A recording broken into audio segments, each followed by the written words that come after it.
number 3 for Tom's Rover. We've just hit about 160 k's on it. Did a parts run this morning just to put a few more kilometres on it before we send it back home to him. Anyway, the squeal that it was making, Tom knew about, so I don't know. It's boost related. Driving it, jumping back in, driving it this morning, nothing's changed. The car's basically running an NA. Whether the second turbo shit itself or something, like it's still got a bit of power there, but not fucking what it was 70 kilometers ago. So yeah, there's definitely could be turbo actuator issues.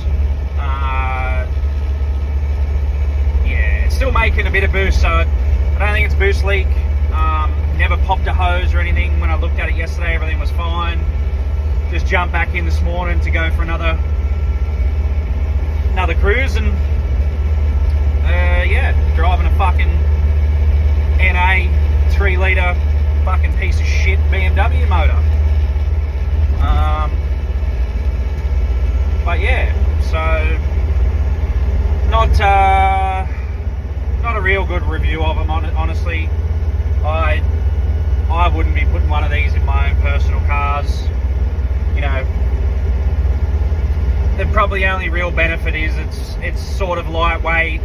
You can go through Macca's drive-through with the cunt fucking running. You can't do that with a Cummins or a, you know, loud TD or whatever. It's a bit fucking hard.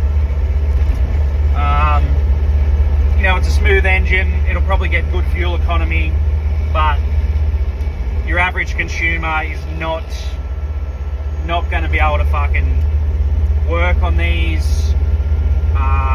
Your average mechanic shop is not going to want to play with it because they don't know the conversion, they don't know the engines. I doubt many people are going to want to service them, and they're hard to, like, not hard to get parts for, but everything you've got to fucking wait for, you've got to buy from somewhere. You're not going to be able to walk to Repco or wherever and just get parts off the shelf. You know, most of the time with your TDs, your Cummins, you can literally get parts for those things pretty much everywhere you go. But yeah, I don't know. I'll go and put a scan tool on this thing. That's the other thing, with something like this, you're going to need to carry a scan tool everywhere you go as well. So you might, I don't know whether a small, like a cheap one from Repco, Bursons, whatever, will read these things properly. We were using Snap-on, reads it alright, and maybe a Zenith or something, I think Anthony has, some shit like that. But yeah, I think, I don't know, the European, it sort of suits this car, being a Land Rover, Defender, whatever, Hero trash fucking put in it.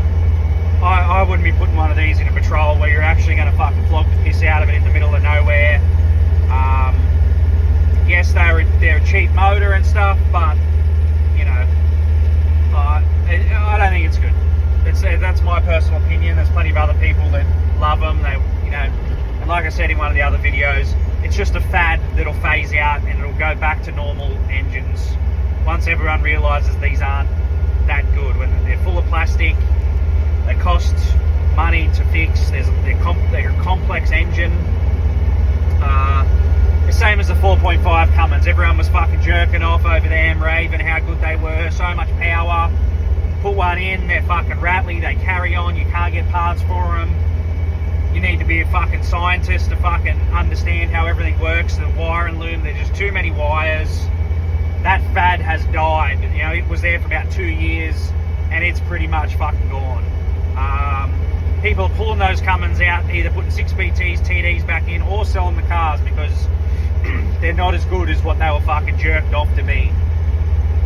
These motors, this will be the same. Yeah, these will be gone. You can't beat mechanical injection and capacity. Literage is what four-wheel drives need to do what a four-wheel drive should do. You're going to hoon around the streets and be an influencer, fucking sick cunt, whatever. Yeah, put your boppy motor in there. But you want real power, you want real torque, you need fucking something with liters. Anyway, that's just my opinion, and fucking, if you don't like it, you don't like it. Who gives a fuck?